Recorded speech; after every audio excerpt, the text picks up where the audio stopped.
जय माता दी दोस्तों। माता रानी आपकी सारी मनोकामनाएं पूर्ण करें और आप जीवन में खूब सारी तरक्की करें। इसी के साथ आज का जो वीडियो है वो मैं शुरू कर रही हूँ। दोस्तों आज के वीडियो में मैं बात करने वाली हूँ सावन में पार्थिव शिवलिंग का निर्माण जो है वो हमें किस प्रकार से करना चाहिए, कौन सी मिट्टी लेनी चाहिए और जो शिवलिंग है वो हमें कैसे बनाना चाहिए। आज के वीडियो में संपूर्ण जानकारी जो है वो आप सबके साथ शेयर कर रही हूँ। तो चलिए शुरू करते हैं आज का वीडियो और जान लेते हैं जो पार्थिव शिवलिंग है उनकी संपूर्ण जानकारी। सावन में बहुत सारे लोग पार्थिव शिवलिंग का निर्माण करते हैं और फिर उनको विधिवत रूप से पूजन अर्चन करने के बाद में विसर्जन कर देते हैं। जो शिवलिंग है अगर बनाए जाएं सावन के महीने में, वैसे तो आप कभी भी शिवलिंग का निर्माण कर सकते हैं, पार्थिव शिवलिंग आप कभी भी बना सकते हैं और सावन में इसका महत्व जो है वो बहुत ज़्यादा बढ़ जाता है। बहुत सारे लोग एक शिवलिंग से लेकर 10 करोड़ शिवलिंग जो है वो बनाते हैं सावन के महीने में। अब जो संपूर्ण शिवलिंग होते हैं उस तरीके से नहीं बनाए जाते हैं। सावन में सिर्फ जो लिंग होते हैं या मणिलिंग आप बोल सकते हैं उनका निर्माण किया जाता है। एक तरीके से जो ऊपरी हिस्सा होता है केवल वही बनाए जाते हैं और उनका ही पूजन जो है वो अर्चन किया जाता है और फिर उनका विसर्जन किया जाता है। तो किस प्रकार से आपको जो पार्थिव शिवलिंग है वो बनाने चाहिए, कैसे बनाने चाहिए, क्योंकि लिंग पुराण में इसका वर्णन जो है वो मिल जाता है।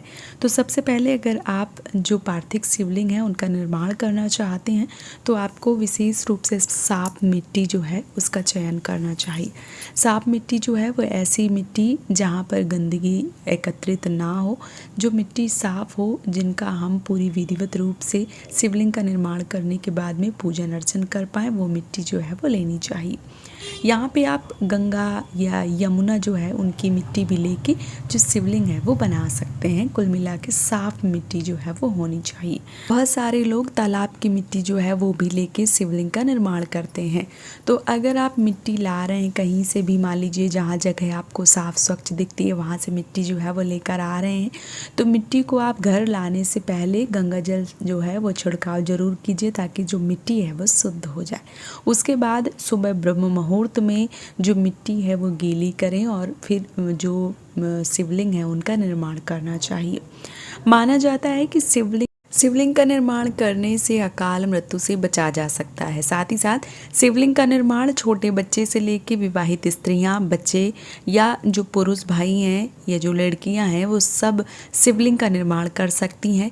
इससे पूर्ण फल की प्राप्ति होती है, अकाल मृत्यु से बचा जा सकता है। साथ ही साथ मनुष्य की समस्त मनोकामनाएं पूर्ण हो जाती हैं अगर सावन के महीने में पार्थिव शिवलिंग का निर्माण किया जाए और उनको विधिवत रूप से विसर्जन किया जाए। अब जो शिवलिंग है वो कैसे बनाने चाहिए, तो देखिए सबसे पहले जो ऊपरी हिस्सा होता है वो बनाना चाहिए। और कैसे बनाना चाहिए, तो सबसे पहले आप जिस भी थाली प्लेट जिसके ऊपर बना रहे हैं या कोई परात ले रहे हैं तो सबसे पहले आपको एक बेलपत्र जो है वो रखनी चाहिए। उसके ऊपर आपको जो शिवलिंग है उनका निर्माण करना चाहिए। जो ऊपरी हिस्सा होता है उसका निर्माण पहले करना चाहिए, उसके बाद में जलाधारी जो है वो बनाना चाहिए।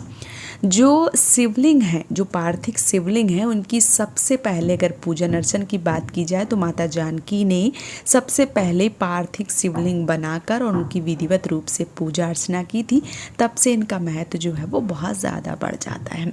साथ ही साथ जो पार्थिव शिवलिंग है वो नर्मदा नदी में विसर्जन किए गए थे।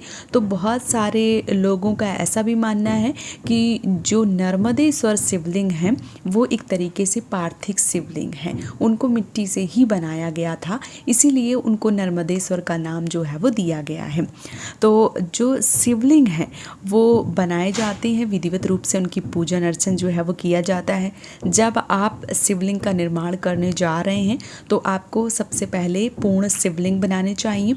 उसके बाद जो मणिलिंग है वो बनाने चाहिए, मतलब एक उंगली जैसे जो शिवलिंग हैं जिनका मतलब जलाधारी नहीं होता है, सिर्फ शिवलिंग होते हैं, उनका निर्माण जो है वो सावन में किया जाता है। और जितने ज़्यादा आप शिवलिंग बना सकते हैं उतने आपको बनाना चाहिए। सोमवार वाले दिन आप ये शिवलिंग जो है वो बनाएं, फिर इनका जो पूजन है, अभिषेक है वो करें, उसके बाद उनका विसर्जन जो है वो कर देना चाहिए। विसर्जन जो है वो आपको किस प्रकार से करना चाहिए उसके लिए मैं एक वीडियो जो है वो डिटेल में दूंगी। अभी मैं बता दे रही हूँ कि जो विसर्जन है वो आपको सूर्य डूबने से पहले ही कर देना चाहिए। जो शिवलिंग है वो किस प्रकार से बनाना चाहिए, मतलब कितने बड़े बनाने चाहिए, तो जो शिवलिंग होते हैं उनका जो ऊपरी हिस्सा है वो अंगूठे के ऊपर वाला जो पोरा होता है उतनी जो लंबाई है वो होनी चाहिए। साथ ही साथ जो मोटाई है वो अपनी उंगली के बराबर होनी चाहिए। ऐसे शिवलिंग जो है वो बनाए जाते हैं। आप हर सोमवार, सावन के सोमवार में 108 शिवलिंग बना सकते हैं, या आपका जो भी सामर्थ्य है उस हिसाब से आपको जो शिवलिंग है वो बनानी चाहिए। तो अभी सावन जो है वो 22 तारीख से शुरू हो रहा है। आप लोग भी एक वचन लीजिए, प्रण लीजिए कि आपको जो शिवलिंग है वो बनाने हैं, स्वयं बनाने हैं, बच्चों से बनवाने हैं, पति से बनवाने हैं, पत्नी से बनवाने हैं, या जो भी लोग हैं जिनसे आप कह सकते हैं उनसे शिवलिंग का निर्माण करवाएं, बनवाएं और जो शिवलिंग है उनका विसर्जन करें। बहुत ज़्यादा शुभता का प्रतीक है। अगर शिवलिंग जो है वो बनाए जाते हैं और उनका अभिषेक करके विसर्जन किया जाता तो ये बहुत ज़्यादा शुभ है। और साथ ही साथ इस बार सावन के 5 सोमवार पड़ रहे हैं, तो आप ज़्यादा से ज़्यादा शिवलिंग बनाकर विसर्जन कर सकते हैं और अपनी समस्त मनोकामनाओं को पूर्ण कर सकते हैं। उम्मीद करती हूँ कि ये वीडियो आप सबके लिए काफ़ी ज़्यादा मददगार रहा होगा। वीडियो अगर पसंद आया है तो आप मुझे ज़्यादा से ज़्यादा सपोर्ट करें, इस चैनल को सब्सक्राइब करके। आज का वीडियो यहीं पे समाप्त कर रही हूँ दोस्तों। जय माता दी।